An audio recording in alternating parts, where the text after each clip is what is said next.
Olha, hoje, no centro da nossa sabatina, pastor Roberto Cruvinel. Seja bem-vindo, viu?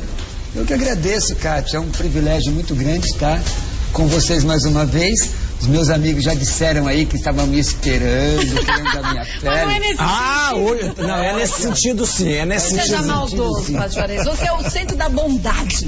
Não cabe um negócio desse ainda a sua boca. Eu agradeço muito estar aqui. Eu quero mandar um abraço pro pessoal lá da Bahia, onde eu fui missionário, cidade de Cansanção, que estão nos assistindo, a todos os meus irmãos. Eu sou o menor de todos eles e hoje que o Senhor me permite responder acerca daquilo que nós acreditamos. E, gente, o nosso objetivo aqui no Mulheres, eu gosto sempre de lembrar isso, embora com esse nome Sabatina, a gente não coloca ninguém, nenhum líder religioso no centro da nossa roda para ser literalmente metralhado. O que a gente quer é simplesmente entender um pouco mais, profundamente até, algumas religiões. Por isso que a gente faz sempre questão da gente ter aqui, ó, religiões bem variadas e diversificadas, mesmo que elas tenham opiniões completamente diversas. É nisso que a gente se encontra, porque a gente percebe que a gente é tão diferente, mas ao mesmo tempo tão igual em muitas coisas, né? Então hoje, para a gente poder conversar com e saber um pouco mais sobre a Assembleia de Deus, a gente tem o Padre Juarez, líder da Igreja Católica. Bem-vindo, viu, Padre Juarez, mais uma vez.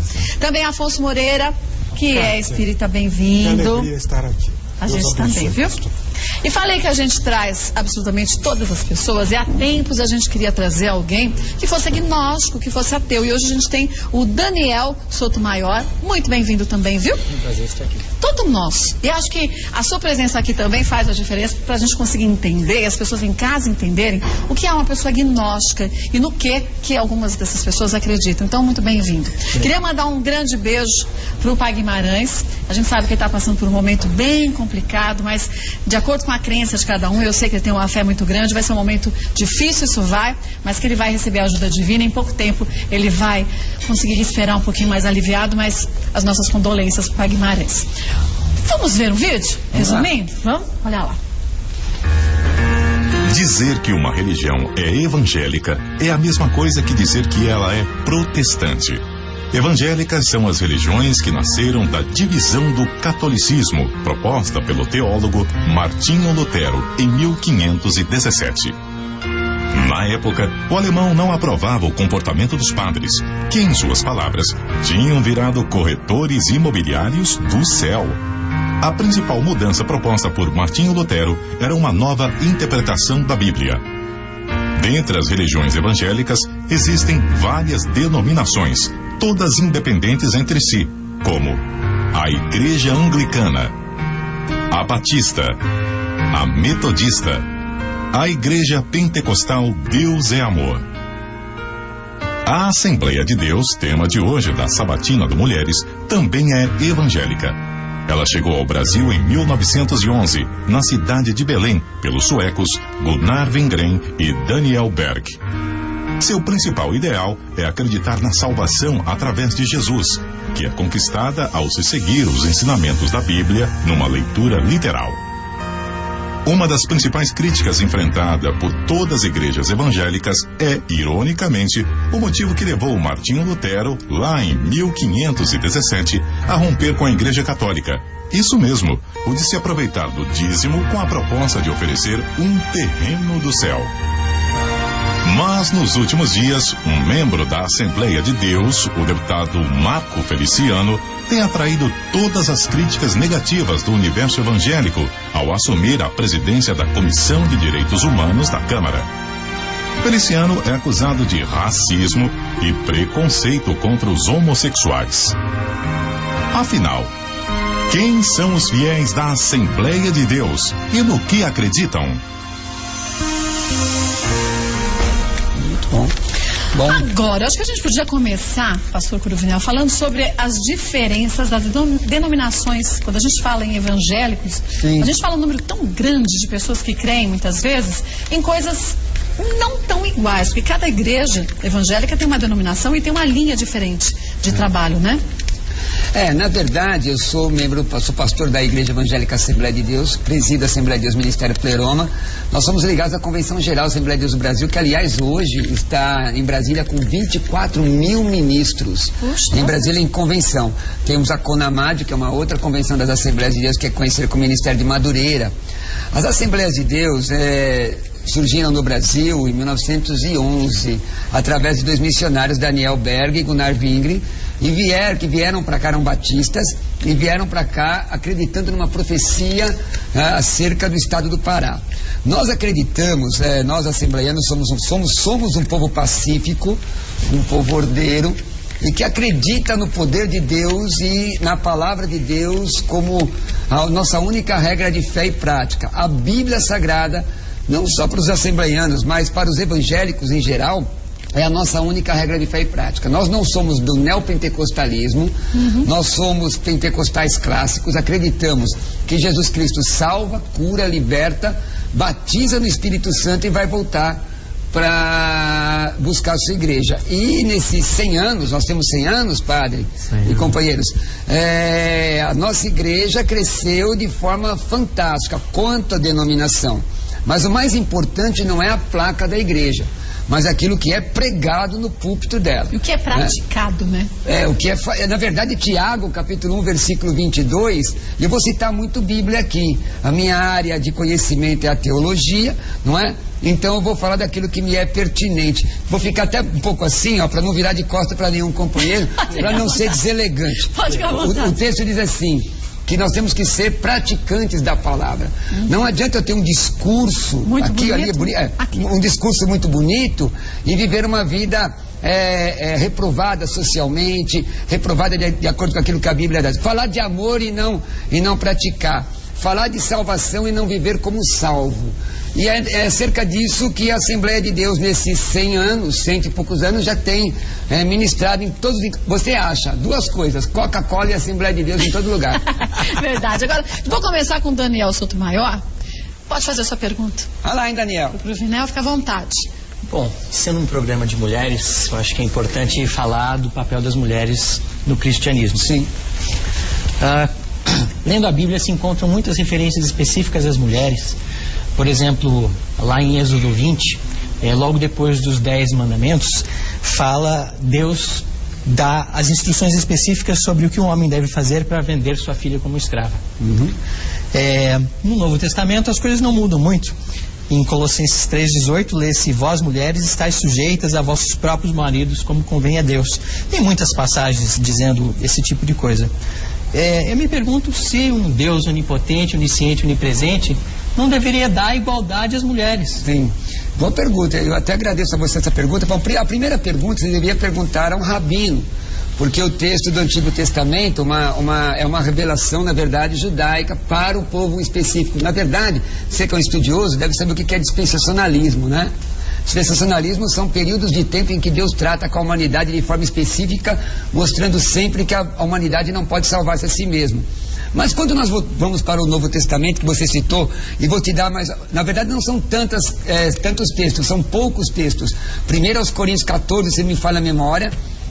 1 Coríntios 11:3. 1 de Pedro, capítulo 3. Pastor, sabe tudo na ponta da língua. A Bíblia aqui. A Bíblia tem 66 livros, 1189 capítulos, 31.173 versículos. Para ser um homem de Deus e ministrar, tem que falar do que conhece. Eu sou o menor dos meus irmãos, mas o Espírito Santo nos dá graça. Na verdade, o texto fora do contexto já era pretexto, não é assim? Se eu tirar o texto fora do contexto, na igreja que eu dirijo nós temos pastoras. Quando a Bíblia fala de submissão, isso é uma doutrina. Na verdade, nós somos a favor da família tradicional, como diz a palavra de Deus, né?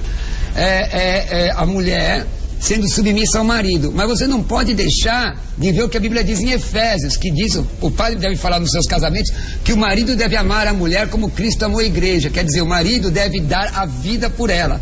Então, se você isolar um texto da Bíblia, você vai poder criar uma série de doutrinas. Vou te dar um exemplo.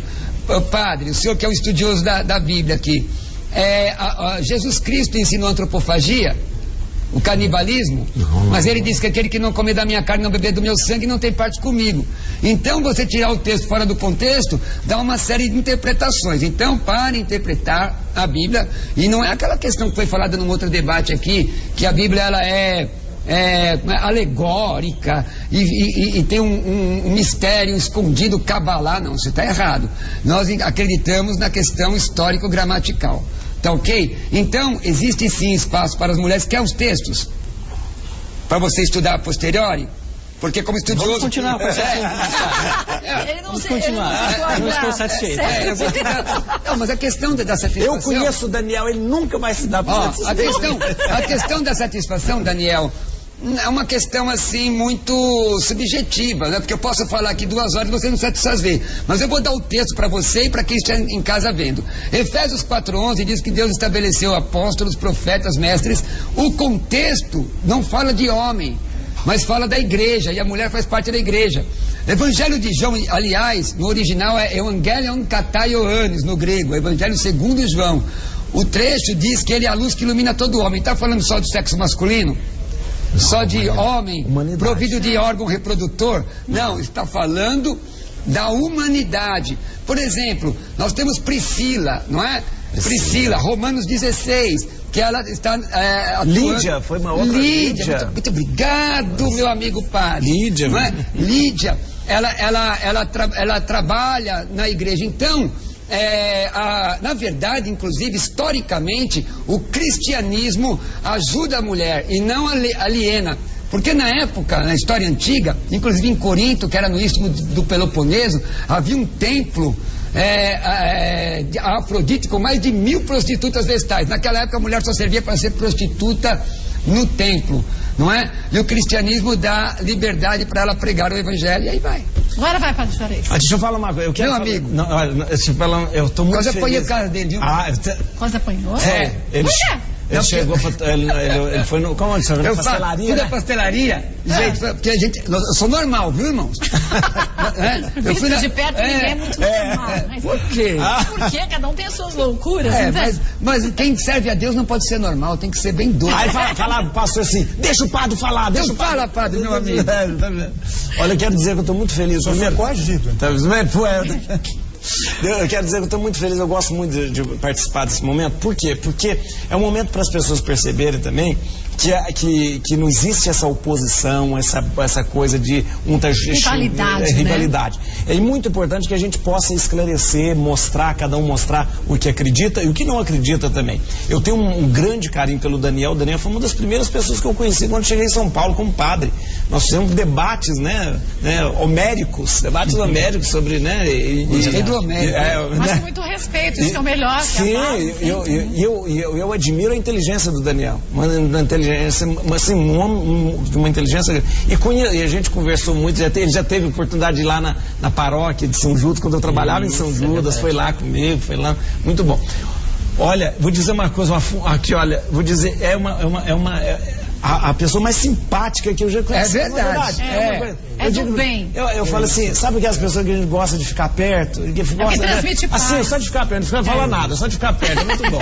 Muito bom. E o Cruvinel é de sabedoria, inteligência, simpatia, né? Então, mas hoje você não me escapa, Cruvinel. Não me escapa, porque olha... Ele diz assim, mas ele coloca uma preposição, mas hoje não. Porém, manda aí, meu amigo. Não, porque vocês lembram quando eu estive aqui na coisa? Ele não. Sabatina. Olha, eu quero perguntar o seguinte: aqui, eu vou voltar a essa questão do. Eu não entendo muito bem essa divisão que existe, a divisão que eu digo assim, Assembleia de Deus, Belém, Madureira, aí depois aí o Silas Malafaia cria uma outra. Eu não, só para explicar pra gente, eu acho que pra mim, o Silas Malafaia era da Assembleia, de repente ele criou uma igreja que não é Assembleia de Deus está em Cristo. E o que torna a Assembleia de Deus? O que faz ele ser Assembleia? Então, você ser assembleiano, o que menos importa para nós do cristianismo do evangélico é a placa. Se você idolatra a placa da sua igreja, você está em pecado, está arriscado você para o inferno. É sério. Aliás, eu ensino que existe inferno, e ensino que existe céu, e a salvação é só Jesus e mais ninguém. E na verdade, padre, é o seguinte: dentro do protestantismo, lá na época de Lutero, nós vimos, nós estudando, vemos que a congregação ou a igreja, por exemplo, os anabatistas, os batistas, a congregação ela é autônoma. Sei. Então, no caso da Assembleia de Deus, também tem esta origem autônoma. Porque ela congrega numa convenção. Por exemplo, a minha convenção agora é a Convenção Geral Assembleia de Deus do Brasil. Eu sou ligado em São Paulo a Comadeste, uma convenção, aliás, meu abraço, meu beijo a todos os meus companheiros lá. Agora, o que nos diferencia, o que nos faz assembleianos, nem é a questão dos costumes. Não é a questão das doutrinas que são esposadas. Por exemplo, vou dar algumas doutrinas que se aplicam não somente aos assembleianos, mas todo cristianismo, todo evangélico que crê com a Bíblia como única regra de fé. Por exemplo, nós cremos em um Deus incriado, subsistente em 3 pessoas, somos trinitarianos, nós não somos unicistas. Nós cremos no homem pecador longe de Deus e no homem arrependido perto de Deus. Nós cremos no nascimento virginal de Jesus. Nós cremos na atualidade dos dons espirituais. Então, esse conjunto e cremos no arrebatamento da igreja, esse conjunto de doutrinas que nos une, entendeu? Agora, existem diferenças, vou dar um exemplo católico romano. Por exemplo, nós temos aí o Papa Francisco, que é jesuíta, da Companhia de Jesus. Você tem os dominicanos, as ordens religiosas. Que embora tenham o mesmo objetivo, tem, às vezes, algumas questões... A gente chama carismas diferentes. É a mesma coisa. Agora, nós somos do pentecostalismo clássico. Sei. Nós não somos neopentecostais. Deixa eu lhe dizer uma coisa. Nós não vendemos, não vendemos salvação. Esse negócio de simonia, sabe o que é simonia, né? Deixa eu perguntar uma coisa. Você quer perguntar sobre a simonia, né? Não, eu quero perguntar da teologia da prosperidade. E eu quero perguntar do dízimo. Afonso não quer perguntar. Juntos os dois. Meu Deus do céu. Afonso. Só passando pra você. Quero saber do dízimo, já que você disse que na Assembleia de Deus não se vende espaço no céu, não se vende nada disso. Se alguém vender, está em pecado. Está em pecado. O que é o dízimo e como que vocês trabalham com esse dízimo? A orientação é que as pessoas deem 10% do que ganham? Então, na verdade, é assim, irmãos, o dízimo no Antigo Testamento, você vê diversos textos, na verdade, na verdade, Abraão entrega a Melquisedeque, né? Ainda anterior, entrega a Melquisedeque, o dízimo, inclusive, os pagãos praticavam o dízimo. Na verdade, no Antigo Testamento, ele era uma conotação agrícola. Na época de Jesus, inclusive Jesus no Sermão do Monte amplia a visão. Ele diz assim, no Sermão do Monte, Mateus capítulo 5, foi escrito em aramaico. Ele diz assim, se você cobiçar, se você não adulterar, está escrito não adulterarás, mas se você só cobiçar a mulher, já cometeu o pecado. Então ele amplia, inclusive no Novo Testamento, a questão da contribuição. Tudo que eu tenho foi Deus que me deu. Deus me deu para quê? Para prover a minha família e para servir aos meus irmãos e até servir ao Senhor. Então o dízimo, Mateus 23, diz, Jesus fala aos fariseus assim, me ajuda aí, viu, irmão? Me ajuda aí. Mateus, eu estou citando de cabeça, Mateus 23 diz assim, que vocês, fala aos fariseus, vocês deviam fazer essas coisas e não deixar as outras, falando sobre o dízimo. Inclusive no Novo Testamento até amplia, eles entregavam tudo na época do Pentecostes. Dízimo de hortelã, da coisa. Agora, é o seguinte, para que serve o dízimo? O dízimo não é para ninguém comprar carro importado. O dízimo não é para ter casa em Miami. Em toda a contribuição da igreja, pode ser que alguém fique triste comigo, mas é o que está escrito na Bíblia. E o meu negócio é Bíblia. O dízimo é para sustentar dignamente os obreiros da casa do Senhor, os que trabalham, porque a Bíblia diz quem não trabalha não come. Não come. Tem outro texto que digno é o obreiro. Mas a palavra grega é ergates, que é traduzida por trabalhador, que tem obreiro que não trabalha. Então tem que trabalhar, tem que visitar, tem que ir atrás, tem que orar pelas pessoas, tem que atender, aconselhar. Eu fico até de madrugada aconselhando muitas vezes. Então o dízimo é para sustentar o sacerdote, Gálatas 6,6, para expandir, não torná-lo rico. Não para torná-lo rico. Não, mas o que é mais importante, às vezes o sacerdote não recebe salário da igreja. Embora a igreja permita, não é? Porque, cuidado, o senhor tem que se vestir, não tem? Tem que se vestir bonito, com essa batina bonita aí. Batina não, com essa gola clerical. Isso mesmo. Gola clerical, bonita. Então, o dízimo serve também para você dar assistência às viúvas, aos pobres e expandir a obra missionária. Mas como que você vê alguns pastores de várias denominações que usam esse dinheiro de uma forma incorreta? O que eu vejo? Eu vejo muita tristeza. Eu, na verdade, dizem que roupa suja se lava em casa, né? Na verdade, eu participo de programa de rádio que tem quase 50 mil pessoas me ouvindo por minuto. E eu falo em todos eles a verdade. A verdade não importa. Se o padre falar uma verdade, na boca dele é verdade. Não interessa que ele é padre. Se o senhor, que é um ateu, agnóstico, falar uma verdade, não interessa que o senhor é agnóstico. Se o senhor falou a verdade a verdade.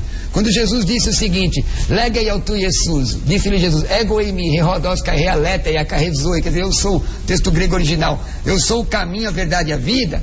Ele diz, a verdade. Então, se for a verdade, não interessa que seja pastor, se estiver na mentira, ele está em pecado. E acabou. Mesmo jeito. Pastor, se você está mentindo, você está em pecado, meu querido. E acho que é um pecado maior. Entendeu? É um pecado maior. Não, A Bíblia fala tá isso. me dando Quem trabalho. tem responsabilidade, o ignorante, ele não peca tanto, porque ele não conhece. Agora, mas nós conhecemos. agora veja bem, a igreja, nós estamos conversando assim, a igreja católica ensina pedofilia? Lógico que não. Claro que não. Pode ter um atribulado lá, pode ter um atribulado aqui que pratica? Pode. No nosso meio também. Jesus tinha 12 e um era um demônio, no meio de 100, quantos não tem?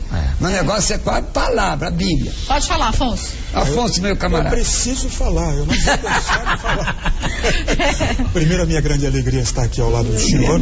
E eu queria, parafraseando aqui o nosso companheiro, que estou conhecendo hoje, o Daniel, na federação, nós vamos, na Federação Espírita do Estado de São Paulo, fundamentada na obra básica de Allan Kardec, nós vamos à prática. Há 9 anos, recentemente, nós tivemos como presidente a professora Silvia Cristina. E agora nós elegemos como nossa presidente a professora Julieta Inês Pacheco Silva. Então nós vamos além. Nós estamos sendo comandados pela mulher. O mundo é das mulheres, Cátia. Mas com todo o respeito, eu queria nesse instante colocar para o senhor assim, me preocupa muito, pessoalmente, como cidadão, a intolerância religiosa. Certo. Nós aprendemos no Espiritismo que fora da caridade não há salvação. Que não importa, pastor, qual seja a minha religião, mas que eu pratique a caridade, que eu ame a Deus sobre todas as coisas e que eu ame ao meu próximo como a mim mesmo, eu estou salvo diante de Deus pelo trabalho, pelo sacrifício, pelo suor do meu rosto, pela minha dedicação. Mas nós vemos, eu digo pessoalmente, com muita reserva, companheiros que professam crenças e que se colocam de forma fanática, querendo a toda força convencer o próximo a aceitar uma fé que não cabe no coração daquela criatura. Eu entendi. Eu quero até agradecer. Eu queria o seu comentário. Eu quero até te agradecer de verdade. Eu nesse programa eu aprendi carinhosamente, estava conversando com o padre Juarez o seguinte: eu posso discordar de doutrinas da Igreja Romana, mas eu vejo no padre Juarez que ele é convicto, porque o meu problema é gente que não é convicta. Gente que fala ou para arrumar um lucro. Ou... O Apocalipse fala assim, humor não é vomito, né? Não é humor, é justamente. Está lá, tá lá em a Igreja Laodiceia. E respondendo ao que eu quero essa pergunta, às vezes as pessoas diante das câmeras, elas são tentadas a serem politicamente corretas. E isso está errado. Só estava comentando isso nos bastidores. Eu não sou politicamente correto, eu sou pastor da Assembleia de Deus, mas antes de ser pastor da Assembleia de Deus é bom, mas ser servo de Deus é melhor ainda. Então eu tenho uma convicção a defender. E a minha guerra não é como eu vi um ativista há pouco tempo aí dizer que pegaria em armas contra religiosos. Como é que é isso? Então, nós estamos no Estado democrático, não um ativista de um determinado segmento aí que acha que nós somos os demônios do Brasil, pegando em armas contra nós. Contra os evangélicos. Contra nós, evangélicos. Agora, e se tiver algum evangélico que fala que vai pegar em armas também, então outro endemoniado. Então, o que eu estou dizendo para vocês é o seguinte: o fato de eu ser um amigo, de recebê-lo na minha casa, eu sou contra o ecumenismo. A palavra oikodomene, a palavra oikodomene. Essa era uma pergunta que eu ia fazer. Eu já estou te respondendo, ajudando. Oikodomene, presta atenção aqui. Oikodomene significa debaixo do mesmo teto.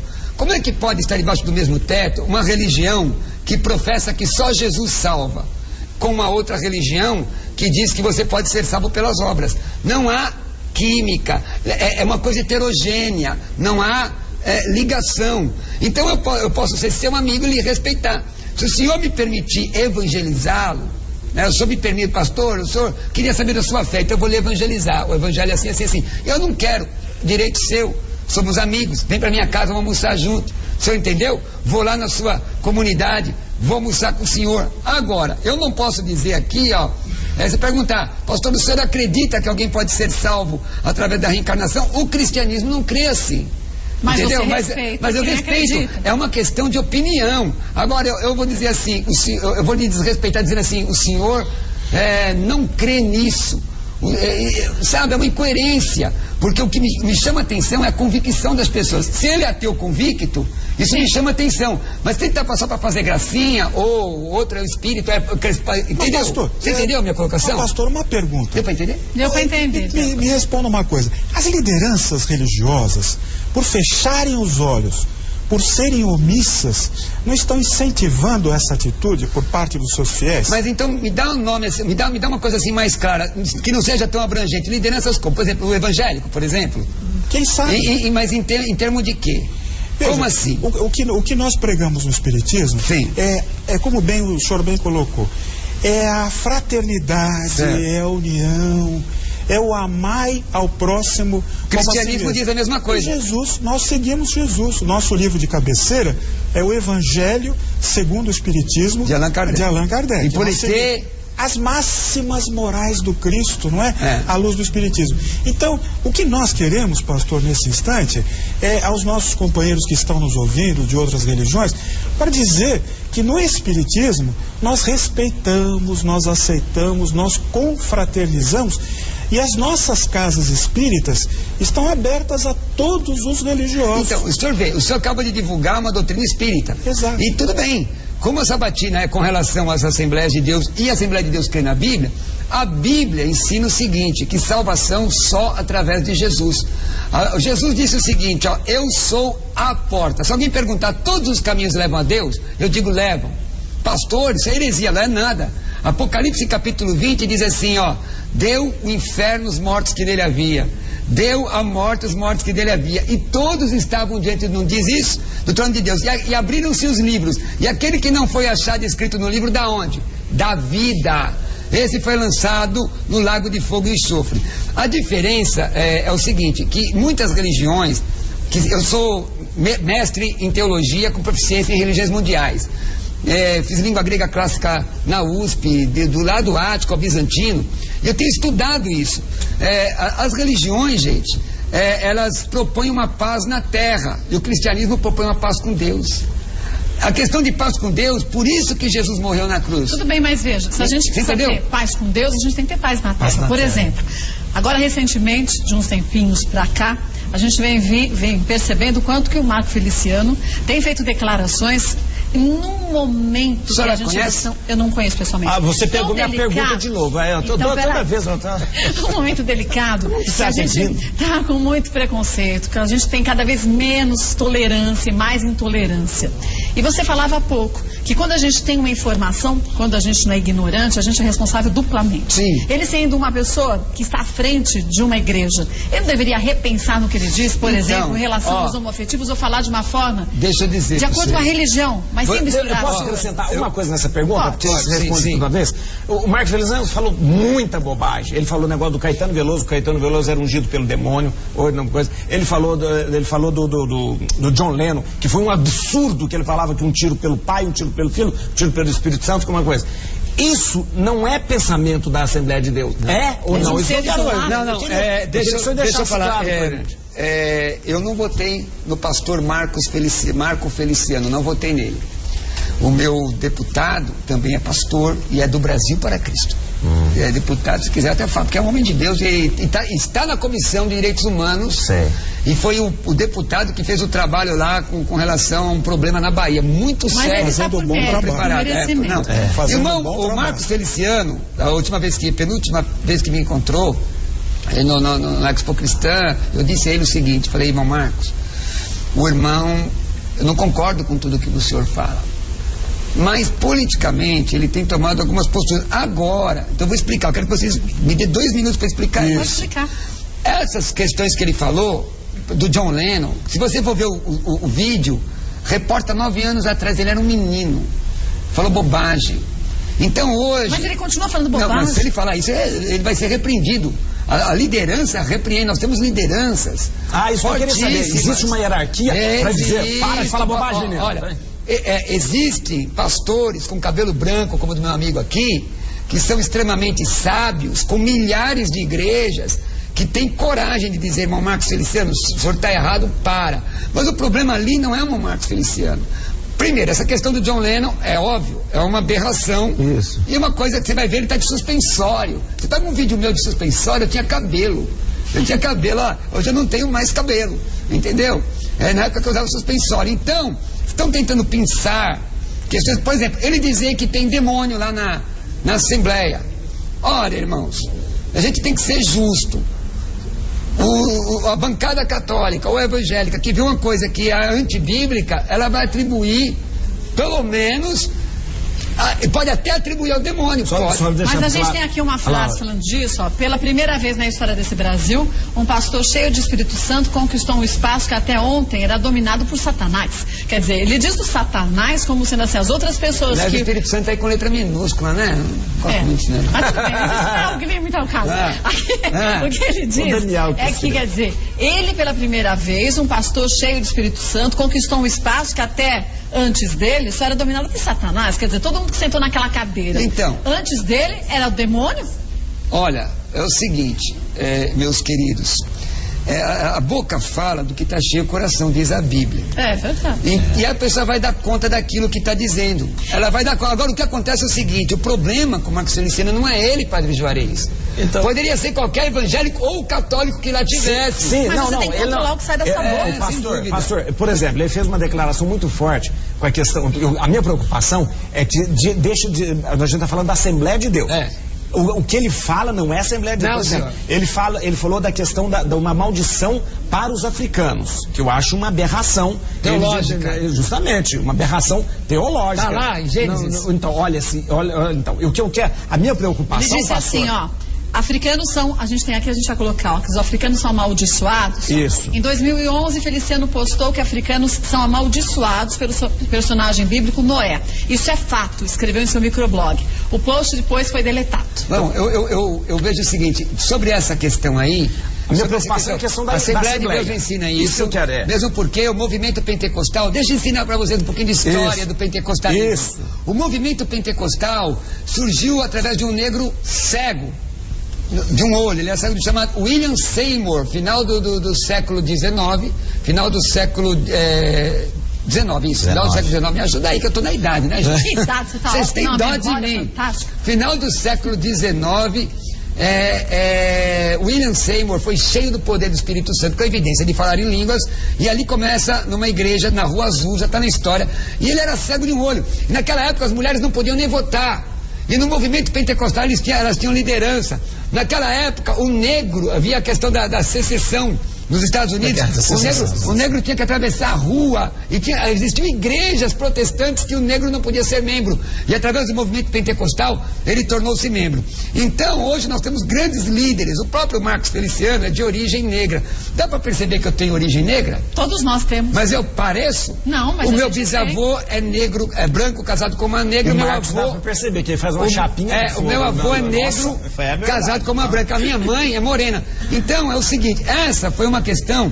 Então ele interpretou aquele texto da maldição de Noé sobre a Cã. Você sabe o que eu estou dizendo? Que viu ele nu, aquela coisa. O filho, não a descendência, é uma questão de antropologia.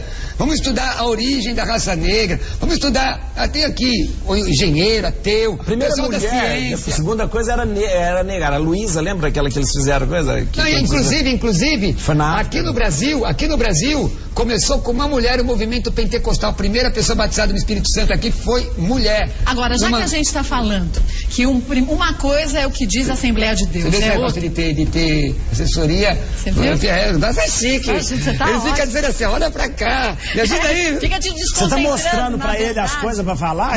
Não, sabe o que eu tô dizendo? É porque eu sou assim meio... Não, mas pode ficar à vontade. Aí ele diz, olha pra câmera. Olha pra câmera. Mas a gente tem 53 câmeras. Agora, já que a gente está desmistificando essa história, o que é a opinião de uma pessoa, Marcos Feliciano, e o que é a Assembleia de Deus, para a gente não misturar e colocar tudo no mesmo balaio, porque acho que isso é terrível. Mas eu só fazer uma colocação. Eu acredito que o irmão Marcos Feliciano, agora, depois dessa número de pancada que tomou, amadureceu bastante. Deus te ouve. E agora, pessoal, deixa eu pedir ao pessoal do LGBT, os ativistas, deixa ele trabalhar. Se ele fala besteira daqui para frente... Democracia. democracia, manda ver. Era sobre democracia. isso que eu queria falar mesmo. Porque eu vou bater nele, no bom sentido, viu? Não vamos tirar o que eu estou falando. O pastor tem citando violento. Porque falaram isso do meu irmão Silas Malafaia lá, deu maior rolo, ainda bem que tinha um juiz muito bom que sabe ler e interpretar as coisas. Agora, deixa eu aproveitar e fazer a minha pergunta pra você. Você não deixou o Daniel fazer pergunta. Na Daniel ele fez. faz. Ele já fez. Fiz uma. Mas na volta você só. faz mais umas 10. Eu gosto de ver. Só quero saber essa. Já que a gente está separando o que é a atitude de Marcos Feliciano e o que é o posicionamento da Assembleia de Deus, quero saber qual é o posicionamento da Assembleia de Deus em relação aos homoafetivos. Você me responde? Tá, respondo. 2 minutos a gente volta. Até já. Aí você já pergunta, tá? Lembrei desse sentimento. Hoje, pastor Roberto Cruvinel, que é líder religioso da Assembleia de Deus. E antes da nossa saída para o intervalo, deixa uma pergunta. A gente está hoje desmistificando o que é a opinião de uma pessoa e o que é a opinião de uma igreja como a Assembleia de Deus. O que Marcos Feliciano vem dizendo até agora é a opinião dele em particular ou da Assembleia de Deus. No caso dos homoafetivos, quero saber qual a posição da Assembleia de Deus. Homoafetividade ou homossexualidade? Homoafetividade. Eu vi no seu programa que ensinaram aqui que tem diferença. Tem diferença, mas... Eu não posso ter afetividade com o senhor? Tem, é verdade. Ensinaram aqui. Mas como que vocês enxergam? Como a Assembleia de Deus enxerga? Então, tá. Na verdade, não é questão da Assembleia de Deus. A questão é do que a Bíblia diz.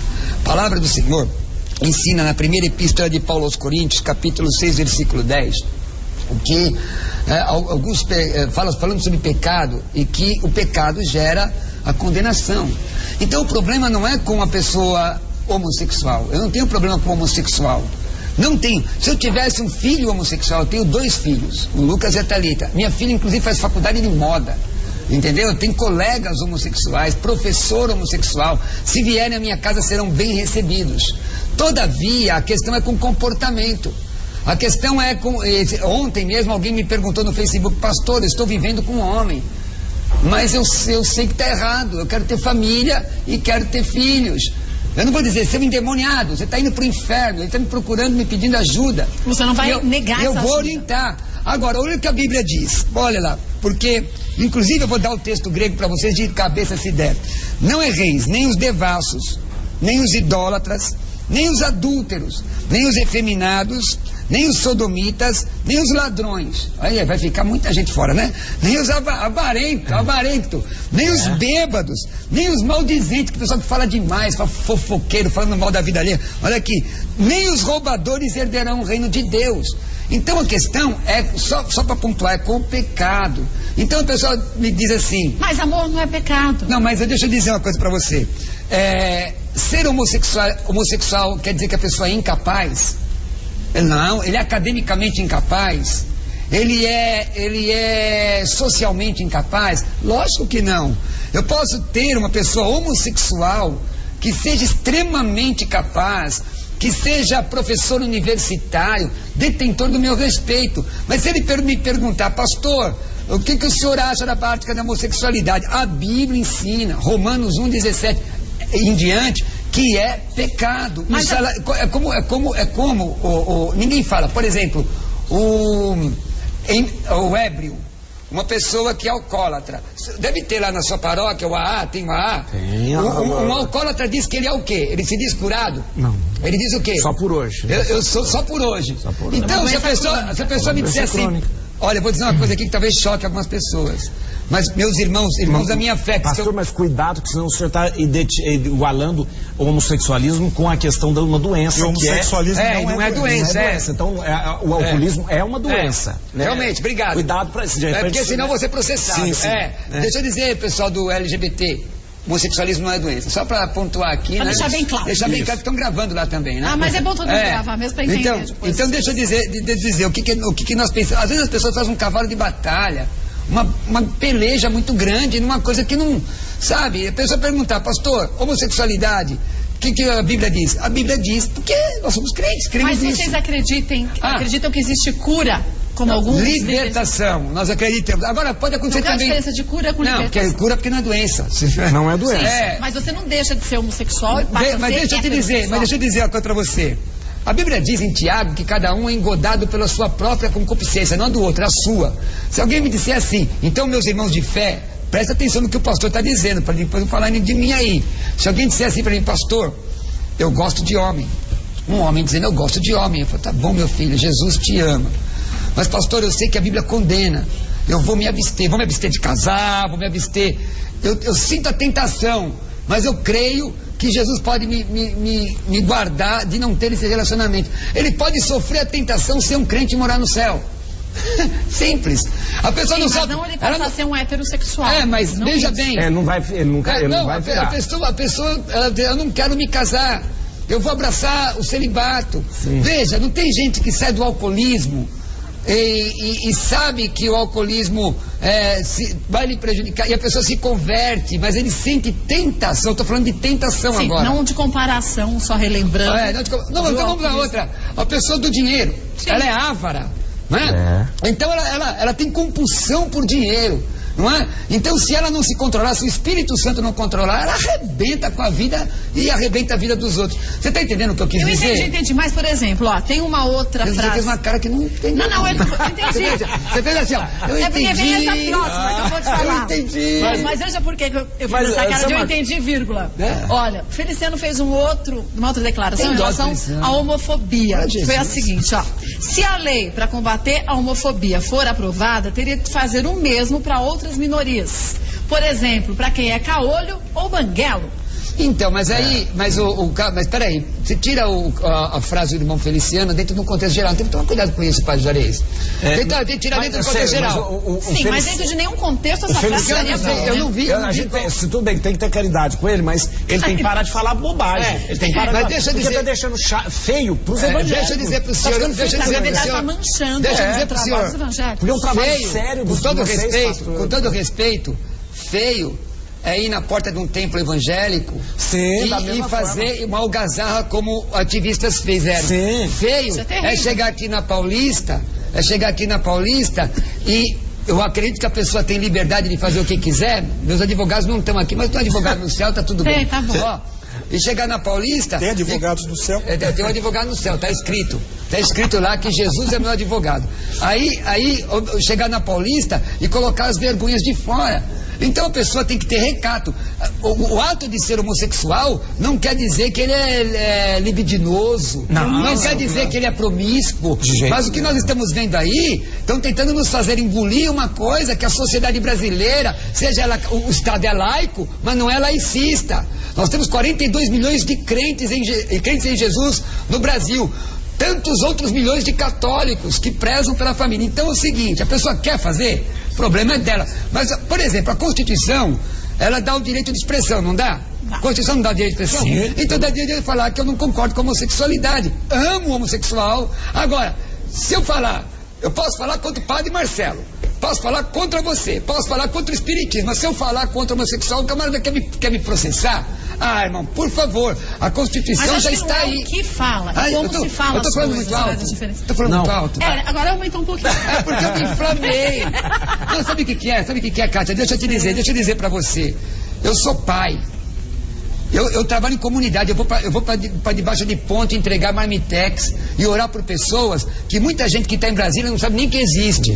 Eu vou para lá ajudar a pessoa, sabe? Que às vezes o camarada vai lá com tantos mil votos aí porque participou de uma emissora aí e aconteceu alguma coisinha com ele lá, agora ele é deputado e ele diz que pode falar o que quiser. Vem comigo ajudar criança de rua, vem comigo. Mas isso eu quero ver. Mas aí a gente volta ao início do que você disse. Isso, pastor. Não é só ter a palavra. É praticar. Pode ser espírita, pode ser católico, eu tô dentro. É pra ajudar os outros, eu tô dentro. Volto já. E aí, finalmente, Daniel, você vai perguntar. Você está discriminando o Daniel só porque ele é ateu. Não estou, não, discriminando. É que a gente se empolga e ele fica tão quietinho. Daniel. Os espíritas também. Daniel, foi bom te conhecer. Tá sendo bom te conhecer, viu? Mas já volto. E aí a gente vai saber direitinho. Dá processo, viu, cara? Você gosta de agitar, né, Juarez? Voltando à nossa sabatina hoje, com o pastor Roberto Cruvinel, finalmente, Daniel Sotomayor vai poder fazer sua pergunta. Daniel Sotomayor. Bom, eu queria juntar a questão da mulher com a questão dos homossexuais, porque o que parece a grande parte das pessoas que não são cristãs é que os cristãos escolhem a dedo as, entre aspas, verdades que eles querem seguir, os preceitos que eles querem seguir e ignoram outras. Quando você falou da questão do contexto, essa é uma defesa clássica. Mas eu não consigo achar que contexto, Kátia, possa ser possa justificar frases como dizer que Cristo é a cabeça do homem e o homem é a cabeça da mulher. A Bíblia não diz isso. Pode olhar, 1 Coríntios 11, a Bíblia não diz 3. que aquele é a cabeça, ele diz que ele é o cabeça. E é um contexto diferente. E o homem sendo cabeça da mulher, sim, tá. Que contexto justifica isso, pastor? Posso responder agora? Por favor. O senhor é apologeta ou polemista? Eu sou ateu. Eu quero saber que dentro dessa versão, porque, mano, eu fiz isso por brincadeira, tá? O texto que você está citando, está na primeira epístola de Paulo aos Coríntios, capítulo 11. 11:3. Quando ele diz que Cristo é a cabeça do homem. Na verdade, a Bíblia foi escrita e a história mostra num contexto patriarcal. É óbvio. Exatamente, tá, é isso que eu estou dizendo. Então, deixa eu interrompê-lo só mais um pouco. Eu permito que o senhor me interrompa. Com a devida vênia. Veja. Vai lá. Quantos livros bíblicos foram escritos por mulheres? Quantos dos 12 apóstolos eram mulheres? A prática do cristianismo... Você já leu a Bíblia? Toda. Você já leu a Bíblia? Toda? Eu conheço peraí. Você começou a sua assertiva com a questão parece. Parece não quer dizer que seja. Uma coisa pode parecer e não ser. Para ser, você tem que conhecer. Você tem que entrar dentro da questão da teoria do conhecimento, por exemplo, epistemologia. Vamos voltar ao assunto? Não, mas eu estou voltando. Eu estou te dando o quadro para chegar lá. Porque não adianta chegar aqui no 2 milhões de pessoas e jogar uma assertiva. Muito simples, então essa questão aí... 12 apóstolos não escolheu uma mulher. Então, imagine como o mundo seria diferente se esse personagem Jesus, que eu entendo ser fictício, dissesse: as mulheres são iguais aos homens, vou escolher 6 mulheres e 6 homens. Não, isso nos relegou a 2000 anos de misoginia. Hoje em dia as mulheres no Vaticano, desculpe padre, só entram lá para limpar a privada e servir cafezinho. Olha, não, as mulheres vou bater pra baixo. Mas essa batina, eu vou ficar no meio dessa batina. Não pode. Mas as mulheres não podem. O machismo, tradicionalmente, é um dado do cristianismo. Deixa eu lhe dizer uma coisa. Daniel, no espiritismo... Deixa eu lhe dizer uma coisa. O senhor está livre dessa. Não, deixa eu lhe dizer, uma religião... Do racismo. Olha, o racismo... Uma religião... Porque não, mas eu não posso. A mulher, seja ela... A mulher... não é uma raça específica. Isso é uma questão de ciência. Bom, mas tudo bem.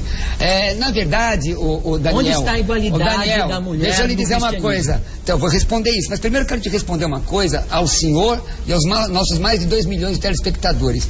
Toda religião que tenta adaptar-se às conveniências do mundo ou ao pós-modernismo, ela não presta. Na verdade, o cristianismo apronta paradigmas para que nós nos adequemos a ele. Então, agora explicando esse texto dentro de um contexto histórico, que você está citando Corinto.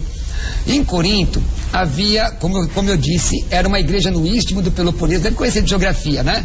Onde se passava barco pelo meio da cidade e havia um templo a Afrodite com 1000 prostitutas vestais. Por que Paulo cita essa questão da mulher ali?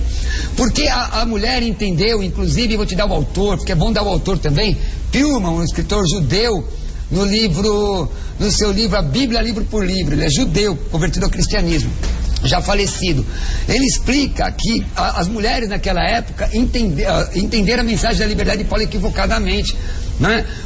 E elas, por conta da liberdade, que conhecereis a verdade vos libertará, elas tentavam ser iguais às prostitutas do templo de Afrodite. E isso causou uma celeuma. Você vê que isso acontece lá. Quando você interpreta o texto, você tem que interpretar o texto. Isso é doutrina? Isso se aplica só àquele lugar? Por que Jesus não escolheu uma mulher? Primeiro, Jesus não era legalista. Ele era supralegalista. Doutor Merval Rosa, no livro Psicologia da Religião, eu dei aula nessa época de Psicologia da Religião na faculdade, e ele diz o seguinte, que Jesus era supralegalista, mas ele não queria afrontar o que estava estabelecido, entendeu? Então, não por exemplo... afrontar a misoginia da época, mas é isso que ele tinha que fazer. Não, mas tinha que mostrar que as mulheres são iguais. Deixa eu terminar aqui deixa eu concluir. Justamente, Madalena. Aí você vê que Jesus era sustentado e guardado por uma série de mulheres. Qual foi a primeira testemunha da ressurreição? Meu Deus do céu. Quem é a primeira testemunha da ressurreição? Então, você vê o cristianismo, porque veja, o senhor está tirando o texto, eu estou lhe respeitando. O senhor está tirando o texto fora do contexto. Eu estou mostrando a amplitude da revelação bíblica com relação à mulher. Tem um texto de Esther. Esther é homem ou mulher? mulher. Hã? E Débora? Que não foi escrito Débora por de uma mulher. Baraque. Mas o caso de... Mas quer dizer que o senhor se firma no fato de ser escrito para nós o principal. Só um minutinho, padre. Para nós o principal é que a orientação da Bíblia, eu sei que o senhor não crê, mas para nós é a orientação do Espírito Santo. Qual é o livro que chama a pessoa pelo nome antes dele nascer? Não é a Centúrias de Nostradamus, não, é a Bíblia. Qual é o livro que diz que uma nação ia nascer num dia só? Está lá no livro do profeta Isaías, é a Bíblia. Tá, Bíblia, os livros, no meu entendimento, o senhor não crê, mas no meu entendimento é a palavra de Deus que pode mudar a sua vida. Daniel, eu só quero falar a questão da mulher não serve só cafezinho no Vaticano, só para não ficar dessa forma. Hoje os grandes teólogos na Igreja Católica são mulheres. Nós temos a Academia de Ciência dentro do Vaticano, que nós temos 26 ganhadores do Prêmio Nobel, tem mulheres também. Tem elas rezam mesmo? Existe? Oi, não. Aí eu quero ser não, deixa eu dizer uma coisa. Agora eu quero dizer uma coisa para você. Nós, o entendimento dentro na Igreja Católica nós temos a hierarquia: bispo, diácono, padre e bispo. São 3 hierarquias que nós temos dentro da igreja. Não existe outras hierarquias. Os outros títulos, arcebispo, cônego, monsenhor, papa, são títulos que são dados. Hierarquicamente falando, nós somos divididos em diácono, presbítero e bispo. Para nós, isso é uma questão. Isso não é honraria. Não é algo que nos faz melhor do que o outro. O cargo, essa título. Mas mesmo assim não deixam ela. Não, Diego, aqui. Mas o fato, não, Daniel. Mas responde direto, por que mulher não pode? Porque Jesus não tinha uma mulher como apóstolo. Exatamente. E justamente, 2 mil anos mas, de batismo não, você tá, peraí, você tá... Eu vou falar. Não, velho. Aí vocês estão pensando, por que você acha que se a mulher fosse padre ou fosse bispo, seria melhor? Nós não, no fato de eu ser padre, eu sou padre, não quer dizer que eu seja melhor que o meu irmão. Mas não sou melhor. Mesmo assim não Não, mas peraí, não é isso não. A mulher tem um monte de coisa dentro da igreja e o pastor está dizendo aqui, ó, se você pegar as mulheres da Bíblia, você pega a mulher do começo até o final. Tudo bem. Tudo bem. Mas sempre em papéis secundários. Por que a mulher não pode ser voltamos ao catolicismo? Porque é o seguinte, voltamos ao catolicismo romano. Kátia saindo do tempo. Escuta. A nossa um erro da igreja. A nossa concepção é achar que se a mulher fosse padre, se a mulher fosse bispo, nós estaríamos dando um plus para a mulher. Isso não significa que ela seja melhor. Ela não significa. E não significa permite aparteá-lo. Aí, deixa eu só permite terminar aparteá-lo. O negócio é o seguinte: a mulher, ela tem a sua importância, a mulher tem a igualdade que a própria Bíblia fala. A Bíblia não é um livro machista, isso não pode falar. A interpretação é machista. Daniel Soto tá lá nas palavras. Daniel, a mulher foi feita para o homem, não o homem para a mulher. A mulher fez a costela do homem, não foram criados os dois. Costela, Daniel. Costela significa lado, Daniel. Costela significa lado. Ou seja, a mulher foi criada do lado do homem. Não é para baixo, não é para cima, é do lado. Costela do lado. A ideia do Daniel é simplesmente antagonizar uma religião. Eu quero dizer ao Daniel, olhar as evidências. A palavra, mas evidência. 2 mil anos de machismo. Olha, eu estou te dando evidência. Se você for na igreja que eu pastorei, a minha esposa é pastora e ela prega, e ai de quem desrespeitar a autoridade dela. Mas isso nas assembleias, é um mérito para nas Assembleias de Deus. Não, mas as Assembleias de Deus, as Assembleias de Deus quanto convenção, não ordenam mulheres. Isso é uma questão das igrejas locais. Entendeu? Agora, eu fico, com todo respeito, viu, Daniel, abismado. Eu não estou aqui, ele não me deu procuração para defender o catolicismo romano, mas nós vamos ver que me dá a impressão que o fato de você ter uma vez minha esposa, eu frequentava uma igreja que não tinha mulheres com ordenadas, minha esposa era missionária. Aí perguntaram, pastor, irmã Marli, existe pastora? Ela levantou e disse, eu fico muito feliz de poder ser serva de Deus. Então, para nós ser servo de Deus com título, sem título, porque eu vou estar ministrando do mesmo jeito. Quem gosta de palco é artista. O servo de Deus, o cristão, ele quer encontrar o coração das pessoas. Eu entendo a sua questão, mas o que você falou não está dentro da Bíblia. Eu estou te mostrando todos os textos da Bíblia e provando a você que Efésios 4:11 está falando de mulher também. Mas na verdade eu vou defender o Daniel.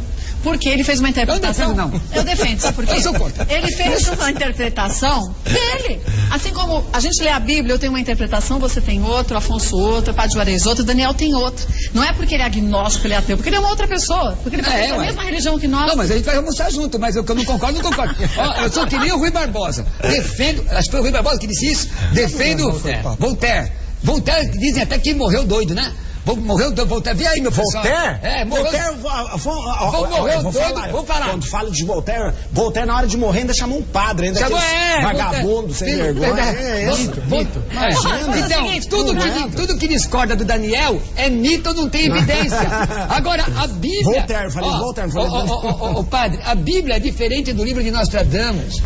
Mas espera um pouquinho só. Só uma colocação científica. Não, só um segundinho. Ciência à luz da Bíblia. Vamos deixar a ciência para daqui a pouco. Só um minutinho. Afonso também vai poder perguntar. Eu vou até ali e já volto. Porque assim o Riquinho traz uma água com açúcar para acalmar os ânimos por aqui. Eu já volto. Para todos. Precisando. Volto já também pela nossa sabatina. Voltando à nossa sabatina. Acalmaram-se já? É mais ou menos. Estão todos calminhos? Tomaram água com açúcar? Eu só queria dizer, viu? Pode falar da ciência. Tem muita gente que diz que a Bíblia é um livro. A Bíblia não é um livro de história.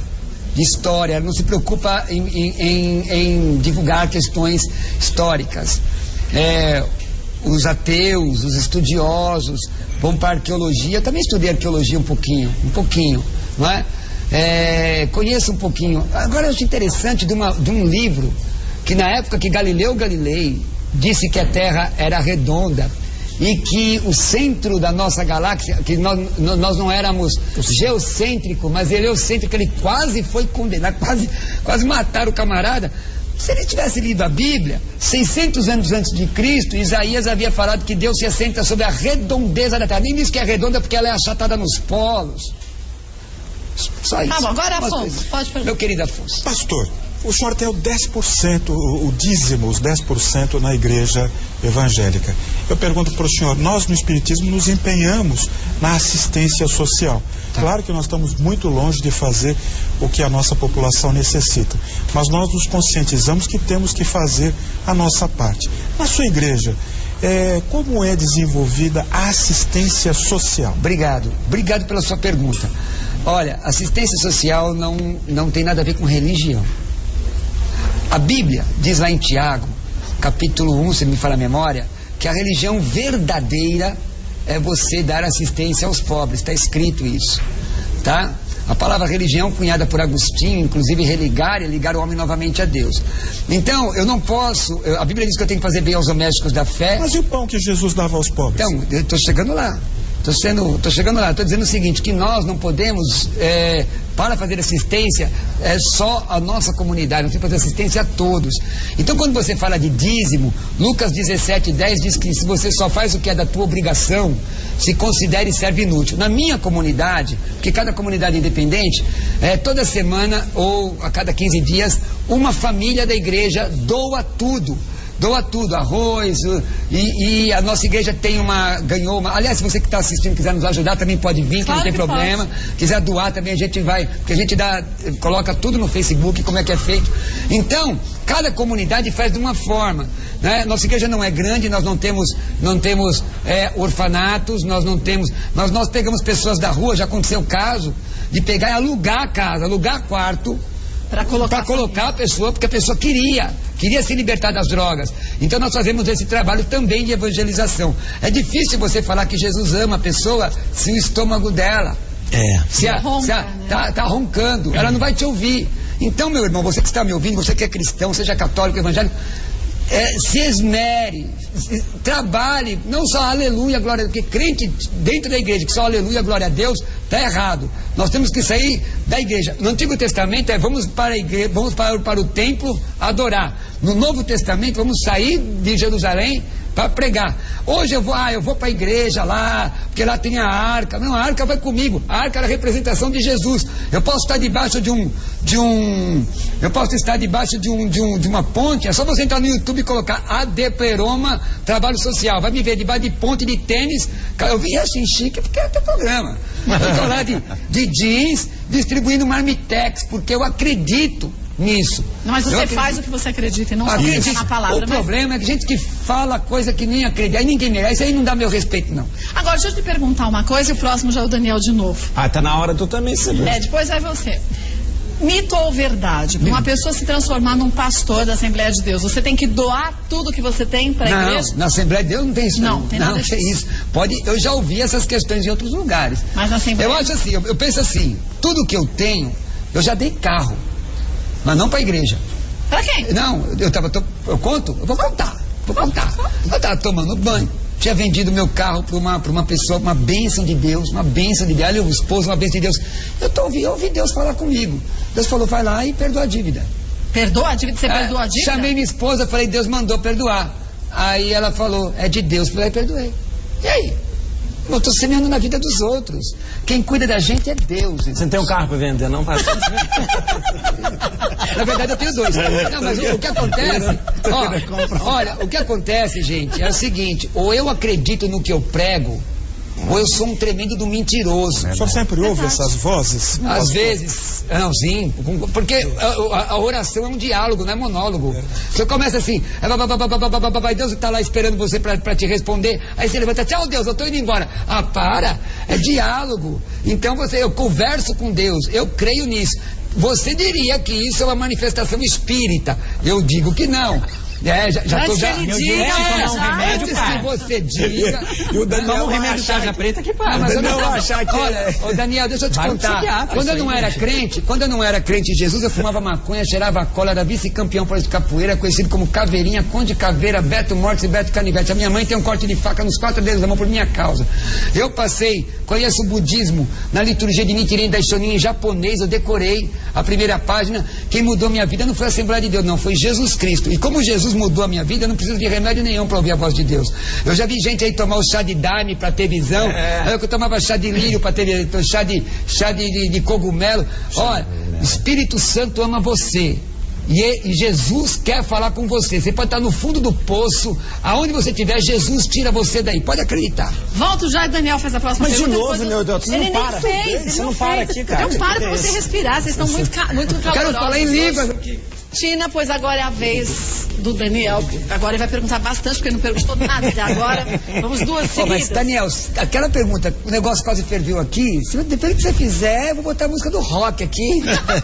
Vai com fé, vai com fé. Não, com fé não, fé não vai com fé. Com fé. Vai com confiança. Qual a diferença de fé e confiança? Não, ele que... Não, deixa pra lá, vai. Não.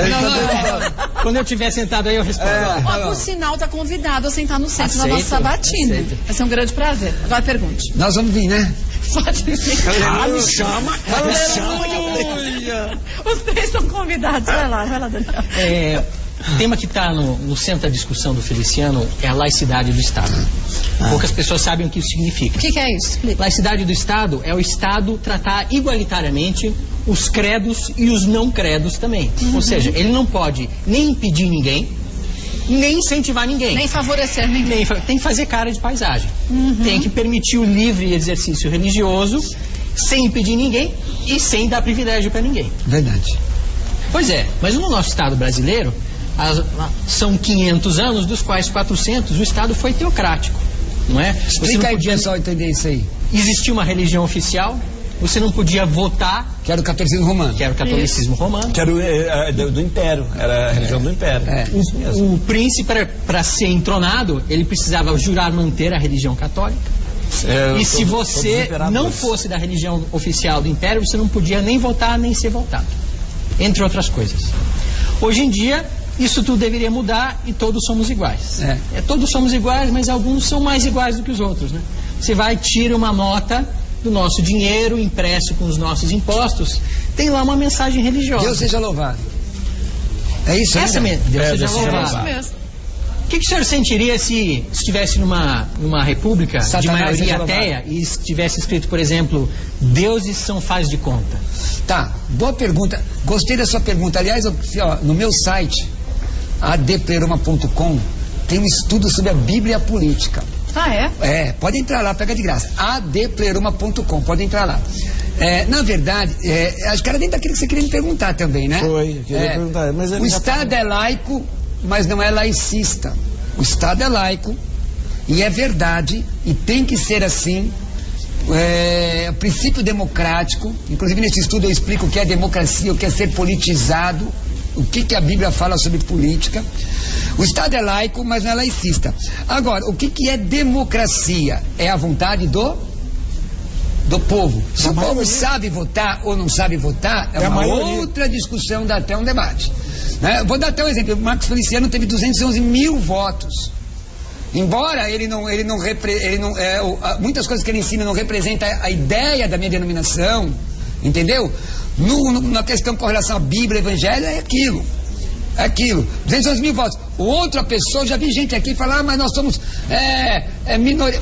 Se organiza e passa. Então você acha correto? Não, veja, o Estado é laico, mas ele não é laicista. Por que está escrito Deus é louvado ali na nota?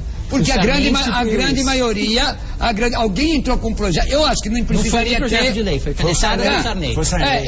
Na minha opinião, eu vou dar minha opinião, padre. Sim. Talvez seja diferente da sua. Na minha opinião, não devia ter feriado nenhum, feriado religioso nenhum. Vamos trabalhar. Vamos mandar o Brasil crescer. Então, se a maioria, pera um pouquinho. Pastor, mas como existe... No Espiritismo nós não temos datas sagradas. Mas como existe, feriados. Eu tenho que respeitar o que já foi estabelecido democraticamente. Sem dúvida. Então, se aquilo foi estabelecido, eu entendo sua opinião e eu concordo. O Estado é laico, mas ele não é laicista. Quando eu digo que ele não é laicista, o que eu estou dizendo? Nós temos lá um deputado do Estado do Rio de Janeiro que ele não apresentou um projeto que eu saiba para a coletividade, para a nação. Eu liguei para o meu deputado em Brasília, porque votei nele, e disse: minha comunidade votou no senhor, o senhor, por favor, se posicione. E ele respondeu o quê? Ficou mais de 40 minutos me explicando o que é que está acontecendo lá. Agora, como você é um homem inteligente, ele te convenceu? Me convencei, meu deputado não foi o Feliciano, não votei nele. Quer que eu diga que é? Não, eu digo. Pode falar. Eu votei no pastor Roberto de Lucena. Agora, veja bem, Eu perguntei se ele te convenceu, porque... Não, sim. Tudo na vida. Sim. Aí o que acontece? Ele vai lá e apresenta, na Comissão de Direitos Humanos... Ele apresenta, o pastor Roberto de Lucena apresenta um projeto para a Bahia que não tem nada a ver com religião. Quem é deputado lá tem que trabalhar, deputado, vereador, para a coletividade. Agora, ele não pode negar suas convicções. Alguém lá apresenta um projeto para tirar o nome pai e mãe se o meu deputado não for contra essa posição, eu não voto mais nele. Meu deputado, alguém apresenta um projeto a favor do aborto, não é? Ou tirando o conceito de família tradicional, como está na Constituição. Alguém apresenta esse projeto e o meu deputado apoia esse projeto, eu não voto mais nele. Mas aí você tem que ter memória. O que falta para o nosso povo é memória política. Mas isso tudo que está acontecendo está nos despertando. O pessoal está nos ajudando a nos unir e nos despertar. Se o padre falar no palanque, a bancada católica, falar lá no palanque, lá na Câmara, ou na Assembleia Legislativa aqui, algo a favor da família, eu vou lá bater palma, apoiar e pedir para minha comunidade apoiar. É bom senso. Não sou bobo? Pode perguntar agora, Juarez, pode perguntar. Não, eu ia perguntar o pastor sobre essa questão, mais ou menos... É porque os evangelhos, eles se articulam muito bem com essa questão da bancada evangélica. Dizem que não é muito assim. Dizem. Os católicos não têm uma bancada, porque na verdade, nós temos hoje só 2 padres que são deputados, e mesmo assim são deputados. Os bispos não veem com bons olhos. Mas tem alguém afinado? Então, sim, aí no seguinte, você não vê uma bancada. Os evangélicos, eles têm essa convicção, que o senhor acabou de dizer, e de ter uma bancada e falar. Isso remonta lá de Calvino, lembra? Então, e falar, nós estamos aqui. Eu queria falar, essa não uma coisa não choca com a outra, essa questão da política e da religião. Pergunta. Pode chocar. Política e religião? Pode chocar. Não mistura as coisas, não fica meio A igreja católica também mistura. Sim, não, eu digo, a igreja misturou muito. A igreja católica não tem uma bancada. Não tem uma bancada, mas eu digo misturar no sentido de, muitas vezes isso depende de cada pastor, e depende também de cada nação. De um jeito diferente. Eu perguntei pra você. Depende também, olha, o Daniel fez uma colocação que é verdade. A nação, antigamente, os impérios se davam por conta da impetração da igreja romana.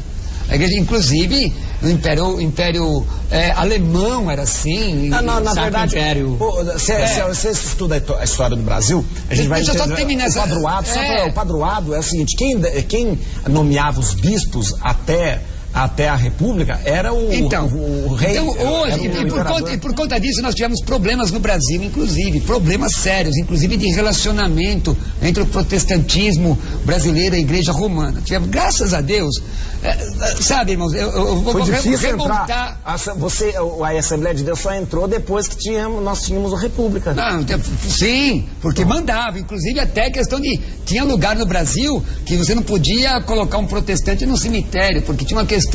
Nós temos aqui em São Paulo, nós temos cemitério de protestantes. Mas não podia, porque na época a Igreja Romana. Então. Mas isso tudo foi mudando, o pensamento foi abrindo. Então o que acontece? Hoje, a pergunta é se pode prejudicar? Pode, se for feito de forma errada. Nesse estudo eu falo. Sim. Porque veja bem, você pega Moisés era o quê? Legislador. Você pega José do Egito, foi primeiro-ministro do Egito. Será que Pilatos ia entregar o corpo de Jesus na mão de um Pedro da vida? Entregou na mão de um senador, mas não é um senador corrupto, como tem muito por aí não. Entregou na mão de um José de Arimateia, que era senador honrado. Então, às vezes, as pessoas olham o religioso como se ele fosse um ET, principalmente nós cristãos, como se fôssemos imbecilizados, como se não tivéssemos condição por prescrição acadêmica, e acabou. Hoje nós temos juízes, deputados. Era para vir comigo aqui hoje, não deu porque eu avisei em cima da hora, um irmão que tem um grande escritório de advocacia, né? O doutor Jacutz, um grande escritório de advocacia, que é irmão nosso. Então hoje nós estamos articulados, sim, desculpa a travada, nós estamos articulados sim, porque nós queremos o bem da nossa nação. Mas isso é positivo? É positivo. O problema não é se a gente tem algum religioso falando que não se envolver com política, a forma como ele se envolve e se cumpre. Você quer ver, posso dizer o nome de um irmão que me chama muita atenção? Pode ser? Pode. Carlos Apolinário. É meu amigo, foi deputado. Ele foi deputado constituinte, Carlos Apolinário, e é uma pessoa que está sempre defendendo. Hoje defende pelo rádio. Eu faço programa. Ele é da Assembleia de Deus? Ele é da Assembleia de Deus, Ministério de Madureira. Nós, assim, às vezes as pessoas falam Madureira e Zé de Belém. Qual a diferença? Belém, né? Belém é uma convenção estadual. Até eu explicar isso tudo para você. Bom, então vai ficar para outro dia. Peraí que eu já volto e a gente já continua. De novo, já vai sair. De novo. Deixa eu agora só pedir pro Afonso, se quiser fazer a última pergunta. Meu amigo Afonso, só deixa eu tirar uma foto pra gente dar. A gente tira a foto.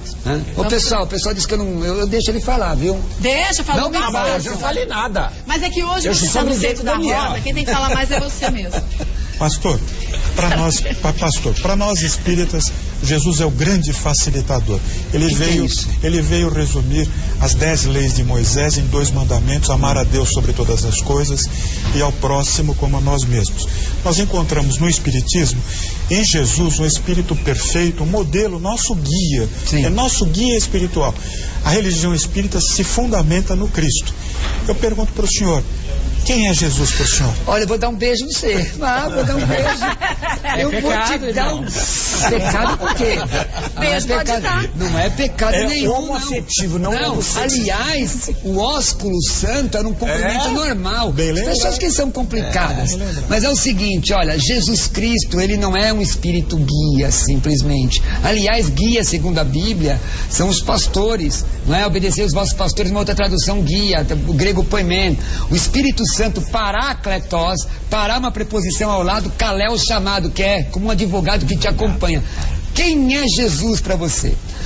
Jesus para a igreja evangélica e para qualquer cristão é o salvador da humanidade, não há outro além dele. A Bíblia diz, 1 Timóteo 2,5, há um só Deus e um só mediador entre Deus e os homens. E o nome dele é Jesus. Não é um pastor que te salva, não é um padre que te salva, não é uma entidade, Assembleia de Deus, batista, católico, espírita que salva você. É Jesus. Ele morreu na cruz, porque a Bíblia diz que sem derramamento de sangue não haveria remissão de pecados. Ele morreu na cruz, não é para Fellini fazer um filme dele, não. Ele morreu na cruz para, como diz o Papa Francisco, e falou porque está na Bíblia, para reconciliar o homem com Deus. Então eu quero dizer ao senhor e à senhora que não importa o buraco que você esteja, a situação adversa, nós acreditamos no Jesus, em Jesus, não em um Jesus, em Jesus, que é o Salvador da humanidade e que pode transformar a sua vida. Sabe o que precisa fazer? Só dizer: Jesus, perdoa meus pecados, entra no meu coração. Agora, pra gente encerrar de vez, quem quiser conhecer um pouquinho mais da Associação Brasileira de Ateus Agnósticos, Daniel, tem algum Temos site? um site, www.atea.org.br. atea.org.br. Isso aí. Queria agradecer demais a sua participação e, olha, tá convidado a sentar no centro da nossa sabatina da próxima vez. Tá certo? Convite aceito, então a gente já agenda direitinho. Padre Juarez, quem quiser conhecer um pouco mais do seu trabalho, saber dos shows, das missas. www.padrejuarez.com.br. Entra no Facebook também. Facebook também. /padrejuarez.com/padrejuarez. Eu também, nós vamos aqui. Vamos nos seguir no Ateia também, nós vamos. A gente virou amigo aqui, muito legal isso. Mas isso que é muito bom. Muito legal. Afonso, quem quiser conhecer a Federação Espírita. Kátia, de segunda a segunda, nós estamos na Rua Maria Paula 140. Bem no centro, no né? centro, perto da Catedral da Sé, da estação do metrô em Agabaú, Praça da Sé, esperando pelos amigos. Se não puder ir fisicamente, que eu faça virtualmente pela internet, www.fes.org.br. Eu queria recomendar também a leitura de O Livro dos Espíritos, de Allan Kardec, onde está onde estão os fundamentos do Espiritismo que nós abraçamos. Obrigada mais uma vez, viu, Afonso? Pastor Roberto Cruvinel. Vamos ter foto ainda hoje? Vamos ter foto. Quero agradecer, viu? Quero agradecer o privilégio, agradecer a Deus por estar aqui. Minha esposa, a pastora Marli, o Lucas, a Thalita, meus filhos, agradecer o Henrique Dami ali, que é o assessor de imprensa, os pastores que estão comigo, o pastor Maganin, o pastor Walter, agradecer a todos vocês que abrilhantam essa programação, muito obrigado. Eu sou pastor da Assembleia de Deus Ministério Pleroma, hoje à noite eu estou dando aula, quem quiser assistir minha aula pode ir lá, Avenida Tietê, 42, Jardim Paineiras, Diadema, e domingo eu estou na igreja pregando a palavra, e se você quiser entrar no nosso site, tem estudos, www.adpleroma.com. Adpleroma.com. Pleroma.com. E o meu telefone é o 0 prestadora 11 2805 6381. Eu quero que trouxe um presente pra você. Opa! O Facebook é Roberto C. Cruvinel. Roberto C. Cruvinel, ó. Quer aprender sobre o final do mundo, escatologia, doutrina das últimas coisas? Tudo tem lá no meu site. Trouxe um livro para cada um. Um livro sobre a vida da igreja, sobre o arrebatamento da igreja. Reflexão sobre a comunidade cristã. Isso, um livro sobre religiões e seitas, inclusive falando sobre agnosticismo, que também é uma crença. Esse é bom pro Daniel. Esse eu tenho, então eu vou dar de presente pra você. Porque também é uma crença. E dizer, ó, esse aqui é o nosso curso. Quem quiser estudar teologia comigo, tá lá no nosso site. Pode estudar. Pode estudar também. Tem lá, você no nosso site adpleroma.com, ou entrar comigo, Roberto C. Cruvinel, 2805-6381. Jesus ama você. Beijo. Queria agradecer a participação de vocês, viu? Obrigado. Dizer que pra gente aqui no Mulheres, pra todos da nossa produção, equipe técnica, é um prazer a gente poder ter religiões tão diferentes aqui, mas ao mesmo tempo se respeitando. Quando a gente fala que os ânimos se aquecem, é porque todo mundo tem tanta pergunta pra fazer e todo mundo quer fazer suas perguntas na mesma hora. Mas por que isso? Porque quem tá no centro da roda sempre é muito respeitado. Então isso é muito bom. Então obrigado por vocês terem comparecido mais uma vez, viu? Eu que agradeço.